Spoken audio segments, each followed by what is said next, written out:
Welcome to the Atheist Witch Podcast, a bi-weekly podcast for witches or any curious minds to learn more about a non-theistic approach to witchcraft.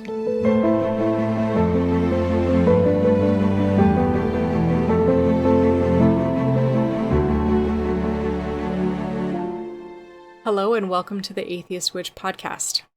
I'm your host, and today we're diving into a topic that's been buzzing around the witchcraft and self-help communities for a while now. Manifestation and the law of attraction. The law of attraction isn't strictly a witchcraft topic, but I thought we'd take some time to break it down and explore how I use manifestation as an atheist witch.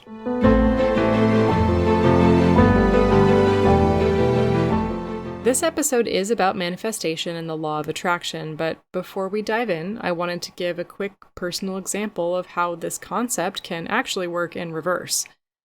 Lately, I've found that when I'm preparing for my day, I'm experiencing negative emotions and anxiety about how the day will go.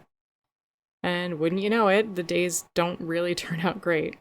Or at least they don't start that way. So I've been trying to take some inspiration from my witchy self-care episode and use my magical tools to set myself up with the right frame of mind before beginning my day.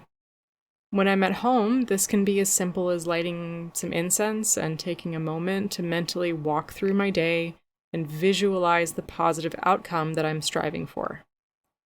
Or if I'm driving into work, I can't exactly light incense or close my eyes, but I sure can listen to something calming or inspiring and get a little chant or affirmation going for myself in the car. Ultimately, I think it doesn't matter so much what I do, is that I do something, and that will help me have a better day. So, manifestation and the law of attraction. These terms often conjure up images of vision boards and affirmations, and while those are certainly part of it, I want to explore what's actually happening from a scientific and psychological perspective. For me, it's not about magically wishing something into existence through some unseen cosmic force. Instead, it's about harnessing the incredible power of our own minds. Let's start with the basics of the law of attraction. The core idea is that positive or negative thoughts bring positive or negative experiences into a person's life. Now, while I wouldn't adhere to a purely metaphysical interpretation, there's a lot of psychological stuff going on here. Our brains are incredibly adept at pattern recognition and selective attention. Think about it. If you're constantly focused on what's going wrong, your brain is primed to notice every little snag and stumble and reinforce that negative outlook. Conversely, if you're actively looking for opportunities, positive outcomes, you're far more likely to spot them. This ties directly into something we've discussed before, neuroplasticity. Our brains are constantly rewiring themselves based on our experiences and on our focus. If you consistently direct your thoughts and energy towards a specific goal, you are, in essence, building new neural pathways that will make it easier for your brain to recognize and act on opportunities related to that goal. It's not magic. It's just your brain becoming really, really good at what you tell it to focus on. Now, how does manifestation fit into this? For me, manifestation is the active process of bringing something into being by aligning your thoughts, emotions, and actions. It's not just about thinking about what you want and waiting for it to appear.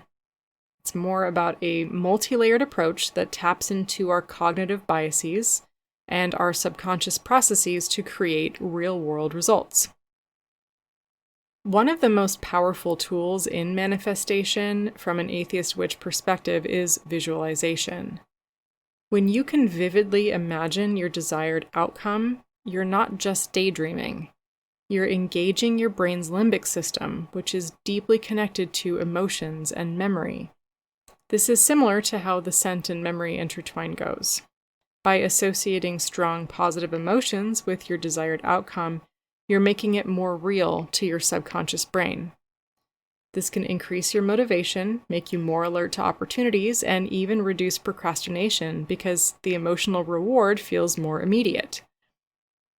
Another key aspect is the power of language and affirmation. The words that we use, both internally and externally, shape our reality. If you repeatedly tell yourself that you're not good enough, your subconscious will internalize that message and act accordingly. But if you consistently affirm your capabilities and your goals, you're essentially programming your mind for success. This isn't woo-woo, it's understanding how self-talk influences behavior. Think of it as self-hypnosis, guiding your mind towards more productive patterns. Let's talk about the action part of manifestation. This is where a lot of pop culture law of attraction stuff tends to fall short. It's not enough to just visualize and affirm, you have to take tangible steps. But here's where that spicy psychology comes in. When you've spent time truly visualizing and emotionally connecting with your goal, your motivation to take action is naturally going to be higher. Your brain, already primed by neuroplasticity and positive emotional associations, is more likely to spot the logical and practical steps that you need to take. It's like your subconscious becomes your most efficient project manager, constantly nudging you in the right direction and highlighting relevant information. So, how can we integrate manifestation and the law of attraction into an atheist witchcraft practice? First, let's be clear. This isn't about magical thinking in the supernatural sense. It's about intentional thinking. It's about understanding how your own mind works and consciously directing its immense power. So here are a few ways that I approach it. Number 1 is goal setting with a twist. Instead of writing down your goals, engage all of your senses. What does success feel like? What does it look like? What sounds, smells, or even tastes are associated with it? The more detail that you can summon, the more powerfully your subconscious can work with it. Number 2 is ritualized visualization. Incorporate this visualization into your rituals. Whether it's a candle spell where you focus your intention into the flame as it burns, or a meditation where you journey to your desired future, making it a sacred and intentional act will amplify the focus. I will use sigils, which are essentially symbols imbued with intention, to act as a subconscious trigger for myself. Third is affirmations as enchantments. Instead of reciting a rote affirmation over and over, try infusing them with genuine emotion. Speak them as if they are already true.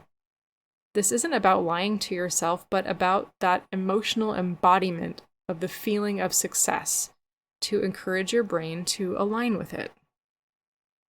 The fourth involves taking the scientific method in practice. Treat your manifestation efforts as experiments. Hypothesize what you want, experiment with different visualization or affirmation techniques, and then observe the results. Keep a journal of your efforts, see what happens. This is an analytical approach that can reveal patterns and help you refine your personal manifestation formula. After all, that's what a book of shadows or a grimoire is for, right? Lots of notes. The last technique I use is grounding in reality. Always ground your manifestation with realistic expectations and tangible action steps. This is about leveraging your inner resources to navigate the real world. It's not about escaping it. The beauty of the atheist approach to manifestation is that it empowers you. You are the source of the power. You are the architect of your reality, and you are the alchemist transforming intention into outcome. This is a profound way to take control of your life and consciously create the future that you desire, all while staying firmly rooted in a scientific understanding of the world. That's all for today's episode on manifestation and the law of attraction. I hope this discussion has given you some new perspectives on how to harness your own incredible mental power.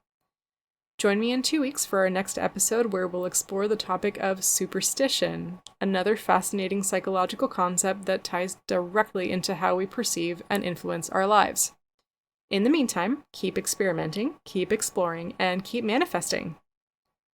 You can find me on Instagram at an Atheist Witch or email your questions and comments to anatheistwitch@gmail.com. Don't forget to like, subscribe, and leave a review. Thanks for listening.